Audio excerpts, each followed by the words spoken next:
The spread of hatred and lies online is causing grave harm to our world. Misinformation, disinformation, and hate speech are fueling prejudice and violence, exacerbating divisions and conflicts, demonizing minorities, and compromising the integrity of elections. Threats to information integrity are not new, but they are proliferating and expanding with unprecedented speed on digital platforms and supercharged by AI technologies. Science, facts, human rights, public health, climate action are under attack. And when information integrity is targeted, so is democracy, which depends on a shared, fact-based perception of reality. False narratives, distortions, and lies breed cynicism, disbelief, and disengagement. They undermine social cohesion, putting the Sustainable Development Goals further out of reach. Opaque algorithms push people into information bubbles and reinforce prejudices, including racism, misogyny, and discrimination of all kinds. Women, refugees, migrants, and minorities are common targets. Lives are at stake when lies are spread about vaccines and other medical issues. The United Nations' own operations and missions are compromised as our staff deal with a tsunami of falsehoods and absurd conspiracy theories. We demand action. First, to the big tech companies, take responsibility. Acknowledge the damage your products are inflicting on people and communities, and you have the power to mitigate harm to people and societies around the world. You have the power to change business models that profit from disinformation and hate. The climate crisis is a cause of particular concern.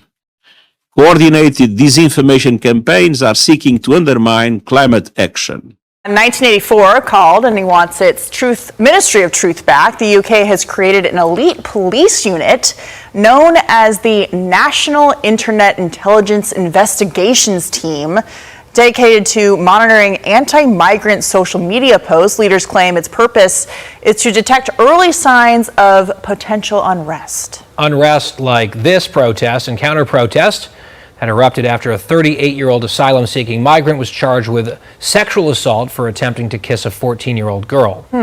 Despite the surveillance, UK's Prime Minister insists he still believes in free speech. We've had free speech for a very, very long time here, so we're very proud about that. We protect it. Successful social media sites. There are new powers here to censor your site, state mandates. To censor my site? To censor your site. You mean Truth? Truth Social? I mean Truth. Is that well, I don't think he's going to censor my site because I say only good things. Will you please uncensor my site? Yeah, we're not censoring anyone. We've got some measures which are there to protect children, in particular from sites like suicide sites. We've had too many cases in the United Kingdom of young children taking their own lives, and when you look through their social media, they've been accessing sites which talk about suicide and encouraging, if you like, children down that road, and that is what we want to stop. It's nothing about censoring free speech. But this country is a proud free speech in this country has been for a very long time. We're very, very proud of it. We will protect it forever. But at the same time, I personally feel very strongly that we should protect our young teenagers, and that's what it usually is, from things like suicide sites. I don't see that as a free speech issue. I see that as a child protection issue. We actually passed a bill in Congress, headed up by my wife, actually, which was to pull bad stuff out having to do with children, because it is a problem. But I cannot imagine him censoring Truth Social. That's more of a very political, and it's been a very big success. Not going to happen. And I only say good things about him and his country, so they to me, you're making a mistake. I'm going to give my ambassador the job, make sure it's not censored. I had not heard that. Michael, it is true that the United Kingdom and the West has a fairly robust tradition, long-standing when it comes to free speech, but I'm not so sure that's true anymore. I mean, there's story after story about people being thrown behind bars in the UK even for tweets that they have deleted with longer prison sentences than people who've committed actual physical violent crimes. Yeah, that's right, Guy. Thanks for having me on. Yeah, I mean, it's an incredible story. I mean, there's a woman that's in prison for 31 months, which is 4 months longer than a child rapist is in prison. And what all she did was have a tweet up for 4 hours that she ended up taking down. This is a sweeping crackdown on free speech in Great Britain that we have not seen anything like in maybe hundreds of years. I mean, it's really astonishing. It's happening on multiple levels.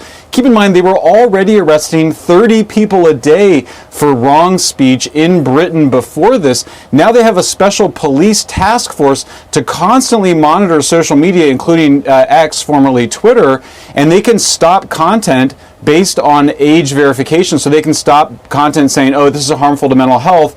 And then X, recently, just a few days ago, did block content on the basis of the British order to be able to identify if people were old enough to see it. So the other thing you mentioned there was the Islamophobia. They're not going to allow people to criticize mass migration. They're going to call it Islamophobia and a hate crime and prevent it. So this is George Orwell. I mean, George Orwell perfectly predicted this in 1984 when he wrote his book in the mid-40s. You know, Michael, I was just in Europe at a conference and talking to a number of the people there. I mean, they are married to this idea that you have to monitor the internet, that you shouldn't be able to say certain basic things, including posting memes or things that are counter to what they believe politically in terms of the political party that's in charge. It's not just the UK, it's also the EU. They have this new Digital Services Act, which is complicated trade between the United States and the European Union, and even the deal that the president just got, it's an it's an issue that has not been satisfied according to the administration. So I don't see this going in a direction that's going to get better despite the pressure. I mean, the UK and the EU